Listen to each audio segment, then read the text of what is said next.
Hello everyone, welcome to Civil Step. Good morning students, very good morning to all of you. Today we will discuss mock test 16. ठीक है, mock test 16 और बाकी जो हमारे mock test हो चुके हैं उसे भी आप देखें प्लेलिस्ट में जाकर. ठीक है, तो शुरू करते हैं आज की क्लास. सब पूरे फोकस के साथ, अटेंशन के साथ बैठे और अपना नोटबुक पेन साथ में लेकर बैठे. ठीक है, चलिए पहला क्वेश्चन है आज का. फर्स्ट क्वेश्चन को ध्यान से पढ़ना है. Being the science of wisdom, philosophy aims at. Being the science of wisdom, philosophy aim. What is the aim of philosophy? बताइए. Search for activity, search for reality, search for probability, search for utility. Right option. सभी लिखें, सभी participate करें. Everybody has to participate. जितने भी students यहाँ present हैं, everybody has to participate. Being the science of wisdom, philosophy aims at. सभी लिखें. Yes, right option here is reality. Search for the reality. B is the right option. Search for activity नहीं है, probability, utility नहीं है. अगर हम wisdom की बात करें, philosophy aims at search for the reality. ठीक है, philosophers commonly define reality as a substance that actually exists in the external world. जो external world में exist करती है, that is the reality according to philosophers. Okay, next question. Expected life outcome from education are referred as. Question को ध्यान से पढ़ें. What is the question? Expected life outcomes, life outcome की बात की गई है. From education are referred to as. ठीक है, मतलब जब भी हम एजुकेशन लेते हैं, what is the outcome? ठीक है, expected outcome क्या है? Learning, evaluation, aims, pedagogy. Yes, right option. Right option here is, what is the right option? Learning है, outcome, evaluation है, aim है या pedagogy है. Yes, the right option here is aims. ठीक है, aim हमारा अचीव होता है. अगर यहाँ ऑब्जेक्टिव टर्म भी लिखा होता तो हमारा ऑब्जेक्टिव मतलब हमारा पर्पस फुलफिल हो रहा है. ठीक है, तो आउटकम क्या है? बेसिकली लर्निंग तो होती है, no doubt, right, evaluation, pedagogy, पर सबसे इंपॉर्टेंट हमारा एम हमारा अचीव हो रहा है, अकॉम्प्लिश हो रहा है, that is important. Again I will say that जितना भी आप एमसीक्यू प्रैक्टिस करोगे उतने ज्यादा क्लैरिटी होगा. नहीं तो ऐसे लगेगा पेपर में ये भी आंसर हो सकता है, ये भी हो सकता है. सो इसीलिए रेगुलर क्लास में आना है और प्रैक्टिस करना है. ठीक है, C is the right option. Next है word philosophy is derived from. अब ये बहुत इंपॉर्टेंट है. देखो, एजुकेशन फिलॉसफी जो मैंने आपको टॉपिक करवाया है कोर्स में, तो फिलॉसफी का मीनिंग भी पूछा जा सकता है सीधा सीधा. क्या है? Alpha and amphia, amphia, phila and sophia, sila and sophia, neo and lethiva. Yes, फटाफट से आंसर करें. फिलॉसफी टर्म का मीनिंग क्या है? डिराइव्ड फ्रॉम, कहां से डिराइव्ड हुआ है? जल्दी से लिखें. यस, सभी लिखें, सभी पार्टिसिपेट करें, फटाफट से करें. यस, बिल्कुल ठीक है, फिला एंड सोफिया. ठीक है, फिला एंड सोफिया. फिला होता है लव, सोफिया मीन्स विजडम. ठीक है, देखते हैं. देखो, philosophy, the word philosophy is derived from the old Greek and Roman philosophia, philo plus sophia, love of wisdom. ठीक है, इसको आप नोट डाउन कर सकते हो. ठीक है, कोई भी नई चीज, नई डेफिनेशन, नया मीनिंग कुछ भी पता चले, आप उसको नोट डाउन करके रखें. ठीक है, next question. Which term would you use to describe knowledgeable knowledge that is known based on experience. ठीक है, अब ध्यान से क्वेश्चन को पढ़ना है. नॉलेज है जो कि एक्सपीरियंस के ऊपर बेस्ड है, ये हमने काफी बार किया है क्वेश्चन. तो बताइए, जो एक्सपीरियंस के ऊपर बेस्ड है उसे हम क्या बोलते हैं? Posteriori knowledge, priori knowledge, intuitive knowledge, innate knowledge. Yes, सभी लिखें. जो एक्सपीरियंस के ऊपर बेस्ड है. हमारा कीवर्ड क्या है इसमें? What is the keyword? Keyword is knowledge जो एक्सपीरियंस के ऊपर बेस्ड है. फटाफट से आंसर करें. यस, फटाफट से आंसर करें. What is the right option? Right option here is yes, बिल्कुल ठीक है, मेजॉरिटी सेइंग ए, पोस्टीरियरी नॉलेज. ठीक है, जो कि एक्सपीरियंस के ऊपर बेस्ड है. जो एक्सपीरियंस के ऊपर बेस्ड नहीं है वो क्या है? प्रायोरी नॉलेज. जो कॉन्सेप्ट के ऊपर बेस्ड है, आपकी कॉन्सेप्चुअल अंडरस्टैंडिंग के ऊपर बेस्ड है वो है priori knowledge. Posteriori knowledge is your based on your experience. Okay, A is the right option. ठीक है, तो ये नॉलेज जो कि एक्सपीरियंस के ऊपर बेस्ड है, और प्रायरी क्या है, जो कि बेस्ड नहीं है आपके एक्सपीरियंस के ऊपर. ठीक है, ये दोनों में से काफी बार क्वेश्चन आता है और आ भी सकता है आगे भी. टीचिंग एप्टीट्यूड का कोई भी एग्जाम हो तो ये चीजें आपको बेसिक पता हो.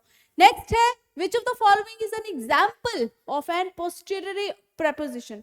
अभी हमने देखा कि किस पे बेस्ड है, एक्सपीरियंस के ऊपर बेस्ड है. तो इससे रिलेटेड कोई एग्जाम्पल भी आ सकते हैं. आपको बताना है कि ये इसी की एग्जाम्पल है, क्योंकि डेफिनेशन तो हमें पता है कि वो नॉलेज जो एक्सपीरियंस के ऊपर बेस्ड है. अब बताएं. फर्स्ट है, flowers need sunlight to grow. ठीक है. सेकंड है, the internet has had a major impact on the global culture. Next है, लेमन्स आर येलो. नेक्स्ट है, all of the answers are correct. फटाफट से आंसर करें. What is the right option? Right option is, right option, ठीक है, हमें पता है कि it is based on experience. Based on experience, तो उससे रिलेटेड कौन सी स्टेटमेंट ठीक है? ठीक है, देखो, flower need sunlight to grow, ये सबने एक्सपीरियंस किया है, देखा है सबने. ठीक है, तो ये तो एक्सपीरियंस के ऊपर बेस्ड है. Then internet has had a major impact on global culture, ये भी हम देखते हैं. ठीक है, और लेमन्स आर येलो, ये भी हमने एक्सपीरियंस किया है. तीनों स्टेटमेंट एक्सपीरियंस के ऊपर बेस्ड है, तो means all of above is the right option. ठीक है, D is the right option. ठीक है, flower, global impact and lemon, तीनों जो चीजें हैं हमने एक्सपीरियंस की है, that comes under posteriori proposition. Next question, which of the following is traditional TLM? What is TLM? What is TLM? It is teaching learning material. Teaching learning material बताना है. Traditional, पुराना टीचिंग लर्निंग मटेरियल क्या होता था पुराने जमाने का, बताइए. Black board, computer, mobile, program. फटाफट से आंसर करें. ट्रेडिशनल टीचिंग लर्निंग मटेरियल कौन सा होता था? देखो फटाफट से आ रहा है, ब्लैक बोर्ड. बिल्कुल ठीक है, ट्रेडिशनल सबसे पहले ब्लैक बोर्ड ही होते थे, राइट. अगर हम तीनों की बात करें तो, चारों की बात करें तो ऑप्टिमम इज ए, ये सब बाद में आया है. ठीक है, तो ब्लैक बोर्ड जो है ट्रेडिशनल TLM में आता है. ठीक है, नेक्स्ट है, क्रिएटिविटी इज अ. क्रिएटिविटी क्या है? Physical ability, have mental ability. ठीक है, mental ability. there is emotional prosperity, none of this. फटाफट से बताएं. क्रिएटिविटी अगर होती है तो फिजिकल एबिलिटी है कोई क्रिएटिविटी, या कोई मेंटल एबिलिटी किसी की, या इमोशनल प्रोस्पेरिटी है, या कुछ भी नहीं है. फटाफट से आंसर करें. What is the right option? Right option is, right option बताएं क्या है? Creativity. What is creativity? Yes, बिल्कुल ठीक है, मेंटल एबिलिटी. ठीक है, फिजिकल में नहीं आता, इमोशनल में नहीं आता, ये हमें पता है. वेरी, देखो कॉमन सेंस से भी कुछ क्वेश्चंस कर सकते हैं, राइट. तो यहाँ पर जिन्होंने बी लिखा है, B is the right option. ठीक है, B is the right option. तो creativity is a mental ability, not physical, not emotional, only mental ability. Okay, next question है, intelligence is a way of acting, who said this. ठीक है, ऐसे questions भी आते हैं. ठीक है, कई बार क्या होता है, बच्चों के ऐसे डाउट आता है कि मैम ये कोर्स में वो नहीं है, इसकी डेफिनेशन नहीं लिखी, या ये किसकी पॉपुलर डेफिनेशन है, ऐसे क्वेश्चंस कैसे करेंगे. तो इसीलिए कई बार क्या है, कुछ नई चीजें एमसीक्यूज में पता चलती है, तो कुछ भी एमसीक्यूज नहीं छोड़ने हैं. ठीक है, जो भी सोर्सेज हैं हमारे पास, ठीक है, कोर्स में हमारे क्वेश्चंस एमसीक्यूज के ऐड होते हैं, राइट, क्योंकि अभी नया सिलेबस है. तो उसके अकॉर्डिंग जहां जहां से सोर्सेज आपको मिल रहे हैं एमसीक्यूज के, सब एमसीक्यूज आपको प्रैक्टिस करने हैं. ठीक है, तो यहाँ पर देखो कुछ चीजें आपको एमसीक्यूज में नई चीजें और समझ में आती है कि ये स्टेटमेंट किसने दी है, कई बार वो कोर्स में भी होती है. तो एमसीक्यूज आप प्रैक्टिस करें लाइव सेशन में आके. So intelligence is a way of acting, who said this? Who said this? Brian Tracy, Sterns, Spearman, Binet. फटाफट से आंसर करें. यस, किसने दिया इंटेलिजेंस का ये वाला कथन? किसका है इंटेलिजेंस को लेकर कि क्या है? Intelligence is a way of acting. Who said this? Answer करें, नहीं आता तो गेस करें। तो ये फैक्चुअल क्वेश्चन है, आंसर है हमारा इसका A, that is Brian Tracy. Clear? ये तीनों नहीं है, इसको याद रखना है। Is a way of acting की अगर हम बात करें, ठीक है। So intelligence is a way of acting, you act intelligently, you are smart. ठीक है, ये किसने बोला? ब्रियान ट्रेसी ने बोला। ठीक है, इसको आप नोट डाउन कर लो। इसीलिए मैं कहती हूँ हमेशा नोटबुक पेन साथ में लेकर बैठो। कुछ भी नई इंफॉर्मेशन, नई चीज आपको मिलती है, फटाफट से नोट कर लो। ठीक है, तो इसीलिए उसके लिए अलग ऊपर लिखो डेट, कौन सी डेट को क्या नई चीज पता चली। ठीक है, तो वो चीजें, वो नोट्स, एक छोटी सी नोटबुक लगा लो। डेली का जो हम सेशन यहाँ करते हैं, तो ये चीज बहुत जरूरी है, आपको बहुत हेल्प करेगी। ठीक है, नेक्स्ट है selection test for admission to teacher training program was suggested by. अब बताइए, ये तो जो सिलेक्शन टेस्ट होता है फॉर टीचर ट्रेनिंग प्रोग्राम, किसने सजेस्ट किया था? ये बॉडीज है, कौन कौन सी है? NCTE, NAAC, NAAK, NPERC, NCERT। Yes, किसने सुजेस्ट किया? क्या सुजेस्ट किया? Selection test for admission of the teacher training program. फटाफट से बताएं कौन सी बॉडी है जिसने ये सुजेस्ट किया है, बताएं जल्दी से लिखें। What is the right? देखो ये भी फैक्चुअल है, तो आपको ऐसी चीजें इसको याद रखना होगा। ठीक है, NPERC is the right option, C is the right option. ठीक है, अब इसकी फुल फॉर्म देख लेते हैं, स्क्रीनशॉट ले सकते हो, नोट डाउन कर सकते हो। राइट, क्या है? NPERC, national policy on education review committee. Full form NCTC, TE क्या है? National council for teacher education. ठीक है, NAC क्या है? National assessment and accreditation council. ठीक है, NCERT, national council of educational research and training. तो जितने भी CDP में हमारे ये बीएड के पार्ट में जो भी ये फुल फॉर्म्स हैं, उसका अलग से आप पेज बना सकते हैं। ठीक है, उसको लिख सकते हैं ताकि एक फुल फॉर्म आपके पास अलग से है। तो जितना हार्डवर्क करोगे, देखो मैं अगेन कहूंगी, CDP इज वेरी स्कोरिंग। एक बार फोकस के साथ सारा कोर्स पढ़ लिया और ये फुल फॉर्म जो भी मैं यहाँ बोल रही हूँ कि आप कीवर्ड्स को देखो, ठीक है, फुल फॉर्म्स नोट करो, कोई नई चीज पता चलती है फटाफट लिख लो। ये सारी चीजों पे अगर आपने ध्यान दे लिया, सिर्फ सुनना नहीं है, इसको इम्प्लीमेंट भी करना है, ये कर लिया तो आपका बहुत अच्छा स्कोर आएगा। ठीक है, क्लियर है? ठीक है, तो बाकी बच्चे जो प्रेपरेशन करते हैं ना, उससे थोड़ा अगर आपको, हर बच्चा चाहता है ना हम कुछ हटके कुछ करें, तैयार करें अपना, तो यही है इसका वे कि कुछ डिफरेंट प्रेपरेशन करनी है। तो ये छोटी छोटी चीजों के ऊपर फोकस करना है जो यहाँ बोली जाती हैं। ठीक है, कीवर्ड्स, फुल फॉर्म्स, ठीक है, और साथ में शॉर्ट नोट्स, वेरी बहुत हेल्पफुल होंगे आपके लिए। राइट, नेक्स्ट है the idea of 4 pillar of education was suggested by. बताइए, 4 पिलर ऑफ एजुकेशन हमने किए हैं, learning to be, learning to know, learning to do, learning to live together. ये हमने 4 पिलर्स किए हैं, हम बार बार हमने ये काफी बार क्वेश्चन किया है, बट ये किसने सुजेस्ट किया? फटाफट से बताएं किसने सुजेस्ट किया? UNICEF, UNESCO, NCDE, UGC। किसने सुजेस्ट किया ये 4 pillar, 4 pillar of education? Answer करें। राइट ऑप्शन, ये पेपर में आता है, आ भी सकता है। ठीक है, तो ये चीजें इंपॉर्टेंट है, सिंपल भी है। Yes, answer is UNESCO. ठीक है, UNESCO, B is the right option. जिन्होंने बी लिखा है बिल्कुल ठीक है। ठीक है, सो बी क्या है? यूनेस्को, जिन्होंने 4 पिलर ऑफ लर्निंग बताया है। हमने अभी किया learning to do, learning to be, learning to know and learning to live together. ठीक है, नेक्स्ट है the best way to react to wrong answer by student is. Yes, answer करें, क्या है the best way to react to wrong answer? बच्चे ने wrong answer दिया, what is the best way to react? बताइए। To scold him for not having learned lesson, बच्चों को डांटो। As a teacher क्या करोगे बताओ अगर बच्चे ने गलत आंसर दिया तो? To explain why the answer is wrong, explain करोगे क्यों तुम्हारा ये आंसर गलत है। ठीक है, to ignore the wrong answer and pass on to the next question. ठीक है, इग्नोर कर दोगे उसको और अगले क्वेश्चन पे आ जाओगे। To ask another student to give the answer, दूसरे स्टूडेंट से पूछोगे टू गिव द आंसर। फटाफट से आंसर करें, what is the right option? Right option क्या है इसमें? What is the right option? जल्दी से लिखें।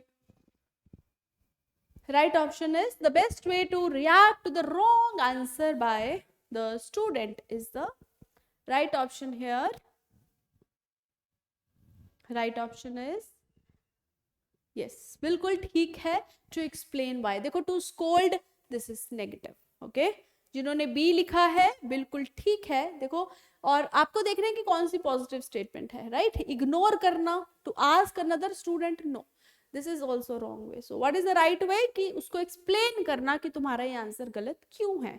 ठीक है, उसी बच्चे को एक्सप्लेन करना. तो जिन्होंने बी लिखा है बिल्कुल ठीक है. ठीक है, बी जिन्होंने लिखा है सही है कि बच्चे को एक्सप्लेन करना why your this answer is wrong. Next है the most important skill of teaching is. सबसे important skill कौन सी है? most लिखा है तो एक कौन सी है? making students understand what the teacher says. बच्चों को समझाना कि टीचर क्या कह रहा है. keeping student relaxed while teaching. बच्चों को रिलैक्स रखना. ठीक है, जब आप टीच कर रहे हो. Covering the course prescribed in his subject. बच्चे के कोर्स को जस्ट कवर करना कि ये कोर्स है, हम ये करेंगे. ठीक है, taking classes regularly, regular class लेना. मोस्ट इंपॉर्टेंट बताना है. देखो चारों पॉजिटिव हैं, कोई उसमें वो नहीं है कि कोई नेगेटिव है, बट आपको बताना है मोस्ट इंपॉर्टेंट. सबसे इंपॉर्टेंट क्या है, सबसे ऑप्टिमम आंसर क्या है, फटाफट से आंसर करेंगे. Making students understand what the teacher says, keeping student relaxed while teaching, covering the course prescribed in his subject या taking classes regularly. फटाफट से आंसर करें. राइट ऑप्शन, राइट ऑप्शन बिल्कुल सही. सबसे इंपॉर्टेंट है बच्चों को समझ कितना आ रहा है. Making student understand what the teacher says. ठीक है, जो भी टीचर बोल रहा है, जैसे मैं आपको यहाँ पढ़ा रही हूँ, तो आपको समझ आना जरूरी है. ये ज्यादा इंपॉर्टेंट है रेदर देन कि रेगुलर क्लासेस हैं. ये भी जरूरी है, देखो रेगुलर क्लासेस भी जरूरी है, और भी है कि अपने सब्जेक्ट को हमें पूरा करना है, सिलेबस पूरा करना है, बट सबसे इंपॉर्टेंट है आपको समझ आनी जरूरी है. ठीक है, मेरे लिए इंपॉर्टेंट क्या है, आपको समझ आना. वो मुझे कैसे पता चलेगा, आपकी फीडबैक से. ठीक है, आप जो आंसर करते हो चैट बॉक्स पे, तो उससे मेरे को क्लैरिटी होती है कि आपकी अंडरस्टैंडिंग कितनी डेवलप हुई. इसलिए मैं बार बार कहती हूँ, जितने भी स्टूडेंट्स प्रेजेंट है, आता है ठीक है, आप घर बैठे हो, सुन रहे हो, मोबाइल पे सुन रहे हो, लैपटॉप पे कहीं भी सुन रहे हो, बट ऐसे पैसिव मोड में मत बैठो. फटाफट से कमेंट चैट बॉक्स पे आंसर लिख दिया करो, सो दैट एक फीडबैक मिल जाती है कि आपको समझ आ रहा है. ठीक है, क्लियर. तो अंडरस्टैंडिंग, अंडरस्टैंड करना बहुत जरूरी है. ए इज द राइट ऑप्शन. ठीक है, तो क्या टीचर का मेन मोटिव है कि बच्चों को कितना समझ आ रहा है, इस पे ज्यादा फोकस है. नेक्स्ट है effective teaching means. What is the effective teaching? What is effective teaching? Love, cooperation, sympathy, affection and encouragement given to the students. ये सब है. या corporal punishment given to the student at any time of moral offense. punishment भाई ये तो negative चीज हो गई. individualized instruction and open classroom discussion. ठीक है, या दोनों, ए या सी. अब बताइए, दोनों पॉजिटिव हैं. फटाफट से आंसर करें, फटाफट से आंसर करें. यस, डी आ रहा है. डी, डी सभी लिख रहे हैं. डी जल्दी से बताएं क्या है. देखो सारी पॉजिटिव है. Love, cooperation, sympathy, encouragement, everything is positive. So A is the right option. फिर आता है C, individualized instruction and open classroom discussion. ठीक है, A and C is the right option. D is the right option. Clear. जिन्होंने D लिखा है बिल्कुल सही है. राइट. तो पनिशमेंट तो बिल्कुल भी, ये ऐसे ऑप्शंस आते हैं तो गलत हो गए. ठीक है, that is a negative statement. D is the right option. तो जब teacher, what is effective teaching? जहां टीचर बच्चों को अंडरस्टैंड करे, कोऑपरेशन हो, ठीक है, लव हो, अफेक्शन हो, बिलोंगिंगनेस हो, रैपो बिल्डिंग हो, और साथ में इंडिविजुअलाइज्ड इंस्ट्रक्शन. ठीक है, और बच्चों को कहीं डाउट है वहां पे गाइड करना. ये सारी जो चीजें हैं किसमें आती हैं? इफेक्टिव टीचिंग में आती हैं. नेक्स्ट है Rousseau who popularised the naturalistic philosophy of education in the west belong to. जो ये कॉन्सेप्ट रोसू ने दिया, ये कब दिया? 17th century. कौन सा concept? Philosophy, naturalistic philosophy of education in the west belong to. बताइए 17th सेंचुरी, 16th, 15th या 18th? जल्दी से बताएं. यस, जल्दी से बताएं. फैक्चुअल क्वेश्चन है, अगर किया है तो ठीक है, गेस कर सकते हो. यस, यस गेस कर सकते हो. तो ये जो टर्म है नेचुरल फिलॉसफी कब दी गई, कब बताया गया? It is D. जिन्होंने डी लिखा है बिल्कुल ठीक है. कैसे देखते हैं. ठीक है, तो ये एक राइटर थे composer, ठीक है, of 18th century. His political philosophy influenced French Revolution as well as overall development of modern political, sociological and educational thought. तो 18th century में ये चीज उन्होंने डिस्कस किया, क्या, naturalistic philosophy of education, right. तो जिन्होंने यहाँ पर डी लिखा है बिल्कुल ठीक है, D is the right option, 18th century. Next है, it is usually claimed that any subject that is taught in the school, कोई भी सब्जेक्ट जो स्कूल में पढ़ाया जाता है, has a disciplinary value. उस सब्जेक्ट की एक वैल्यू है, डिसिप्लिनरी वैल्यू. बच्चे के अंदर एक डिसिप्लिन इनकलकेट करता है, चाहे वो कोई भी सब्जेक्ट है, ठीक है, कोई भी सब्जेक्ट है. इसका मतलब क्या है, इसका मतलब क्या है, it requires strict discipline among the students to learn it. ठीक है, बच्चों के अंदर स्ट्रिक्ट डिसिप्लिन पैदा करता है. It teaches certain habits and qualities to train the minds of students. ठीक है, बच्चों का माइंडसेट जो है उसको ट्रेन करता है, उनकी हैबिट्स, उनकी क्वालिटीज को. Every subject is the outcome of discipline thinking. कहते हैं हर एक सब्जेक्ट का आउटकम क्या है, डिसिप्लिन थिंकिंग हो जाती है. And experience of expert. It requires special and discipline method of teaching. ठीक है, इसीलिए इसके लिए एक special discipline method of teaching चाहिए. ठीक है, तो कुछ ना कुछ आपको इसमें कंफ्यूजन हो सकती है, पॉजिटिव लग सकते हैं सारे, but what is the right option. Right option हमें बताना है क्या है. कहते क्लेम किया जाता है कि भाई स्कूल में जो भी सब्जेक्ट आप पढ़ा रहे हो उसमें उसके अंदर डिसिप्लिनरी वैल्यू है. ठीक है, जो बच्चे के अंदर इनकलकेट करते हैं. तो what is the right option according to that. कौन सा स्टेटमेंट ऑप्टिमम है इसमें, जिसमें बच्चे के अंदर डिसिप्लिन जो है वो इनकलकेट किया जाता है. इट रिक्वायर्स स्ट्रिक्ट डिसिप्लिन, ये तो नेगेटिव हो गया, ए इज नेगेटिव. ठीक है, it teaches certain habits and qualities, बिल्कुल सही है, B is the right option.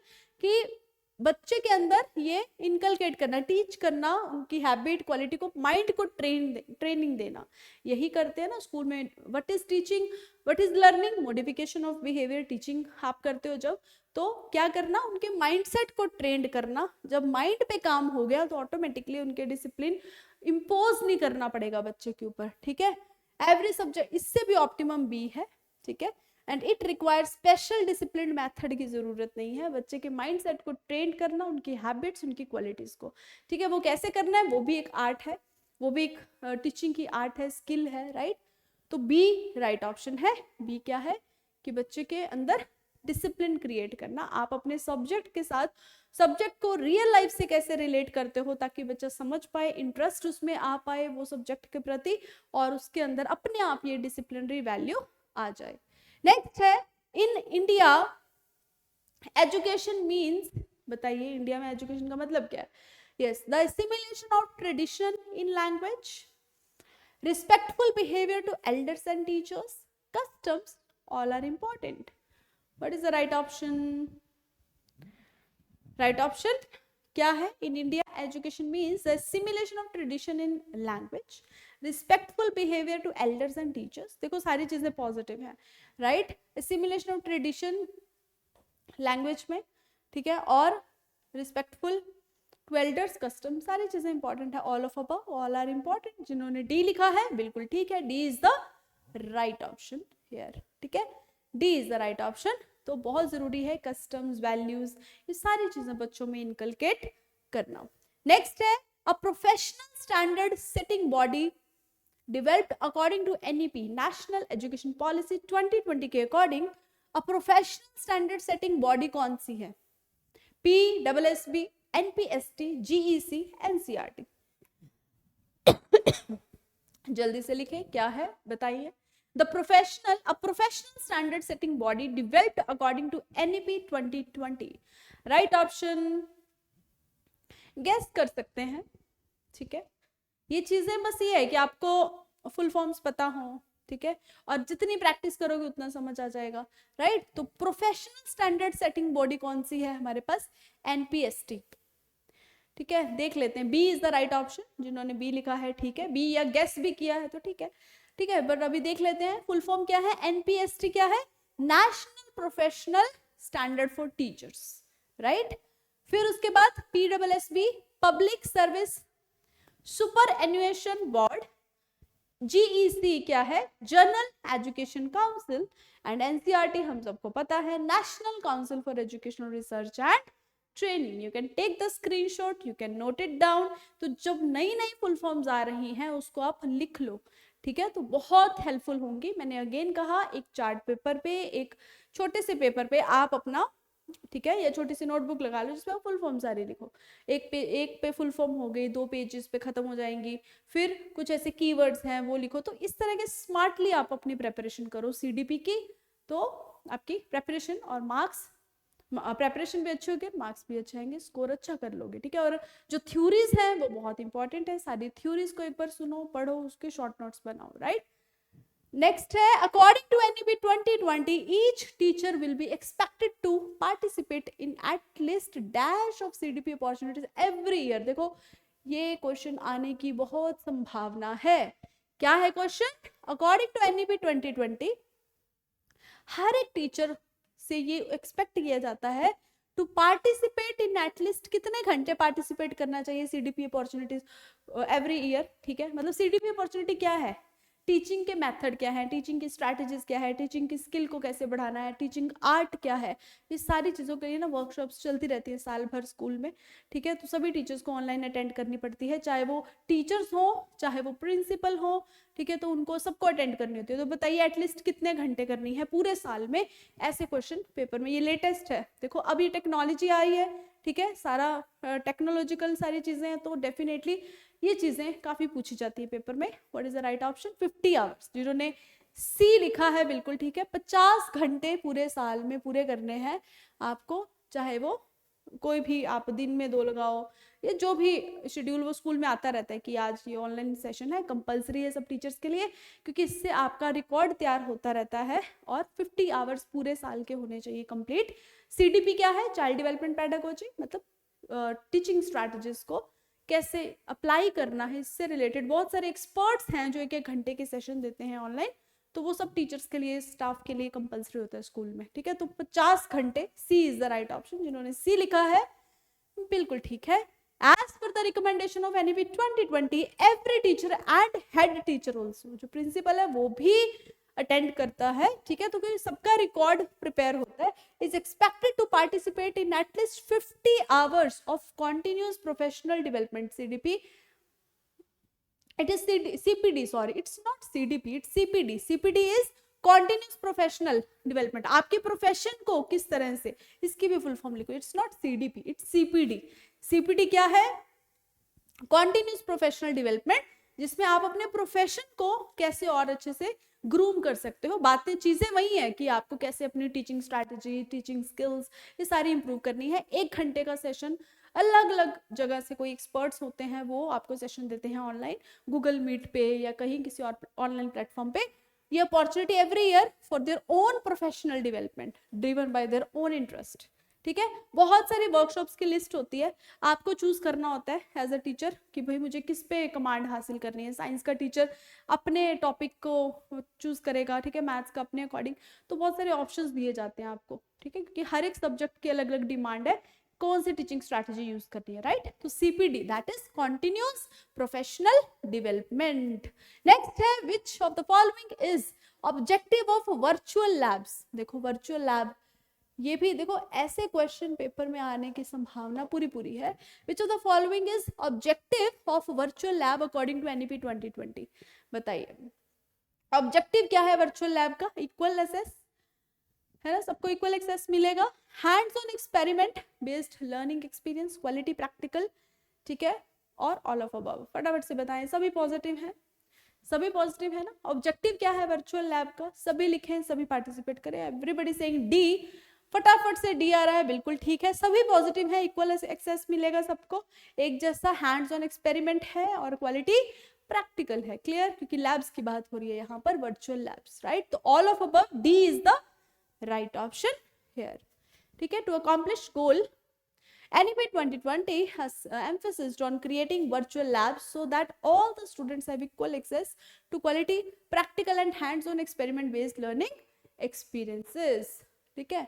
Which of the following is online teaching platform? Diksha, okay, Swayam, both, none of these, ठीक है। ये as a teacher आपको पता हो, ठीक है। अभी तो आप प्रिपरेशन कर रहे हो, you are a student teacher, pupil, ठीक है, जिसे बोलते हैं प्यूपिल टीचर, दीक्षा, दीक्षा भी ऑनलाइन प्लेटफॉर्म है और स्वयं भी है, राइट। तो ये दोनों ही पॉजिटिव है, ठीक है, दोनों ही ऑनलाइन प्लेटफॉर्म है। तो जिन्होंने सी लिखा है, अब ये मत सोचना स्वयं का तो काफी बार हमने क्वेश्चंस किए हैं, दीक्षा बहुत ही कम हमने आई थिंक उसमें ये टर्म शायद अभी किसी ने पढ़ी हो आप में से, ठीक है। तो ये मत सोचें किसी का नाम है, ये कौन सा प्लेटफॉर्म हो सकता है, तो ये भी एक प्लेटफॉर्म है, C is the right option, ठीक है। दीक्षा और स्वयं Prabha digital e learning platform, ठीक है, दीक्षा और स्वयं, स्वयं या स्वयं प्रभा, ठीक है, ये सारे क्या है ऑनलाइन प्लेटफॉर्म से। क्लियर है, ये थे हमारे आज के क्वेश्चंस। आई होप आपको सेशन अच्छा लगा होगा, यूजफुल लगा होगा। जितने भी स्टूडेंट्स अभी प्रेजेंट हैं क्लास को लाइक करें एंड मैक्सिमम शेयर करें।